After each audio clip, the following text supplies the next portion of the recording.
Welcome back. Still Business Morning on Sunrise Daily. We're talking about how to make entrepreneurs now to boost economic activities in our real sector. And we're having that conversation with an entrepreneur himself. He is Engineer Nnamdi Unachukwu. He's an entrepreneur. He's also the senior consultant and founder of Business Matters Incubators Finishing School. Joins us right here in the studio. Engineer Nnamdi, thank you so much for your time. Good morning. Thank you, Ini. Good morning. Good morning, viewers. Yeah, so we're talking of having more entrepreneurs in Nigeria to boost activities in the real sector, the non-oil sector and all of that. But shouldn't we begin with not policies now, but implementation of policies that will encourage more people? Because we're talking of taxation, that's on the one hand. We're talking of infrastructure, that's on the one hand. We just talked about energy, security in the country. These are things that entrepreneurs will need, which seem difficult to access at this time in the country. Yeah, thank you for that. When you talk about entrepreneurship as a subject, it has helped so much in developed economics and like our own economy here. We are talking about just post-independence, but we don't have economic independence. So it's entrepreneurs that can just help the country to emerge when it comes to economic independence.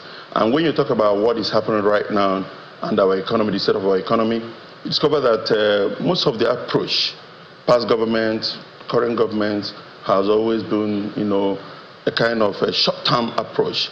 What do we do to encourage more entrepreneurs, give money to graduating students, and then see how they can do things, and afterward, they will just blow it up. But what I would advise is that government will look at mid to long term, 10 years down the line. The entrepreneurs should emerge, more entrepreneurs should emerge, and we need to catch them young. You need to go down to primary school, junior secondary school, begin to inculcate in them the mindset of an entrepreneur. And of course, when we talk about entrepreneurs, who are they? Entrepreneurs are the innovators, problem solvers, who will come into an economy and bring in dynamism and diversity in the business landscape. So these are the job of entrepreneurs. So we need more now, and they are the drivers of the economy. So Nigeria should look at the long term, because when you that's why I asked. That's why I started by asking. We have policies on paper. We have PEBEC, overseeing ease of doing business. Yes. Now we have the time where you're dealing with the proposed reforms to make the tax environment more transparent, and friendly. We're talking of infrastructure. People want to go into business, and then they have to spend so much on energy. So are these not the things we should look at? I mean, in some countries, you want to register your business, even though now I think to an extent we've dealt with that. You sit down in your room and then you register your business in a couple of minutes. Shouldn't these be the things that should be catered for if we want more people to get into the entrepreneurial landscape? Okay, remember what I said, talking about the policies and implementations. They are good policies. And today, CAC, you can be in the comfort of your home, also register companies. And there are other, initiatives that the government of the day is promoting to encourage entrepreneurship. But like it's a systemic issue. Over the time, over the period, things has gone so bad, and it requires a lot of rejig. And that's what I think the government is doing, bringing on more policies, to overtake the ones that have been existing that, became dormant at some point. But it's a holistic thing. When you talk about infrastructure, also you look at the other end, which is finance. How do I encourage entrepreneurs? Most of them get there when you're trying to contain the inflationary rate. The money policymakers and the monetary policymakers are now bringing up so many, stuff that could help them monitor or control inflation. That affects the entrepreneur. And that's why most of them are just pulling out, because you couldn't just take a loan today for 25%, and tomorrow you are paying at 40%, something you didn't plan for. So the whole economic environment is hostile to entrepreneurs. It's discouraging. But I believe the government is working towards it because that's the best we can do. But what I insist on is that we need more entrepreneurs. The more entrepreneurs I'm talking about is not those who will run away when it is tough. The real entrepreneurs, they persist. They remain there because you have developed that mindset of resilience, believing that this tough time does not last. You are going to get it better, down the line. But if you see people who just come in, they always jump out. So the real entrepreneurs always create a mindset. It's a real mindset. And that's why I keep promoting, why don't we push it to the young and begin now at Cradle, while they are still young and forming their mind, to create this entrepreneurial mindset in them, so that when they come out, they will have these intentions and, help Nigeria to build. That's exactly the way I think that begs the question, are entrepreneurs born or made? The entrepreneurs are made. I can't say it anywhere because anything you can teach in life, the children of today, they are laden with a lot of talent.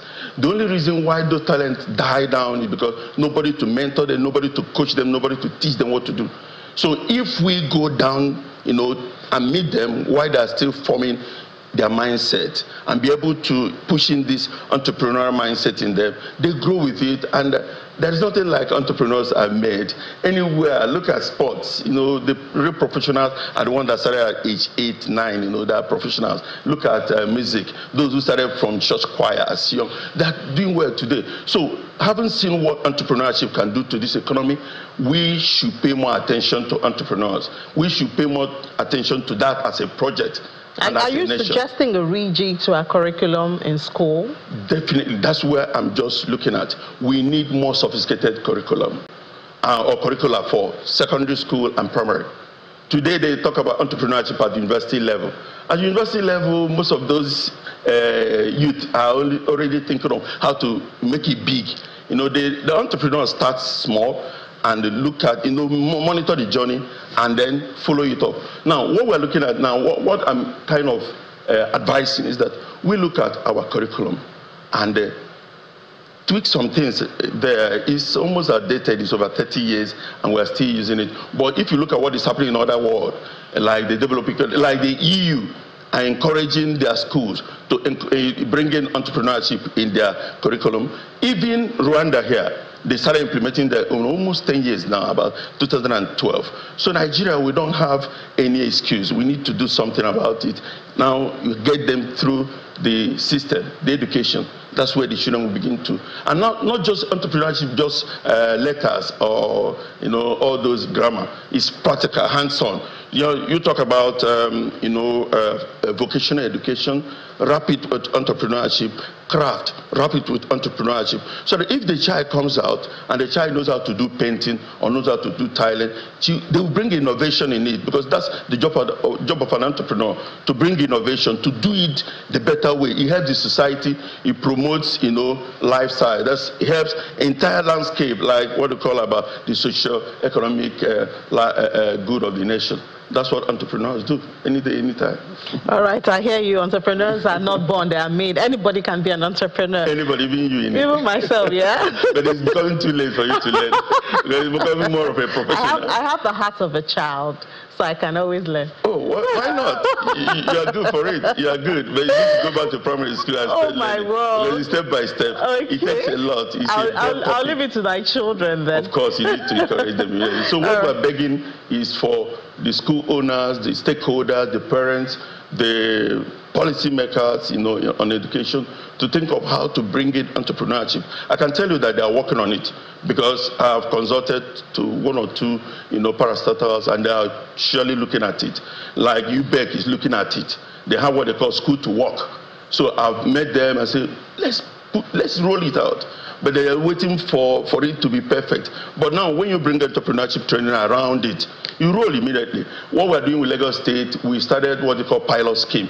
Because my organization, we we have a methodology. We develop a methodology called the 6 Sense to approach entrepreneurship training. I guess you also have to convince the parents too. Yeah, the parents to embrace to begin to act. And there's job for parents, how to avail their tacit knowledge on their young by making sure they come back. Instead of doing all those numerous grammar only as homework, you now have entrepreneurship as homework, telling them how to do things. All right, Engineer Nnamdi Unachiku, an entrepreneur. I'm calling parents to bring in their children as entrepreneurs, or train them as entrepreneurs. Thank you so much for your time, and wish you the best. I know it to be for the good of the whole nation and the economy. Thank you, Ini, and thank you, viewers. Yeah. All right, now just before we head back to the Sunrise Daily Studio, let's see how the market closed yesterday. Well, good thing is it closed in the positive, retaining, that gain that it had intraday, but we are not yet at 98,000, still at 97, close at 97,706.70. The market gained over 107 billion naira. Good one. We're back on the 56 trillion naira for the market cap. Activity chart was mostly green. Banking was down, however, consumer goods and all of that. Top trades were the unusual ones, tantalizers, UBA. But we saw that in oil and gas, major move. MTN moved the market yesterday, but we saw O&O and Seplat again back as major movers of their counter. So that's the much we can take. I'll be back at 1 p.m. with Ladi Williams, where we'll take you around the world of business. In 55 minutes, you get intraday numbers and a whole lot of gist from the world of business. I'm Ini John Mekwa. Let's head back to the Sunrise Daily Studio.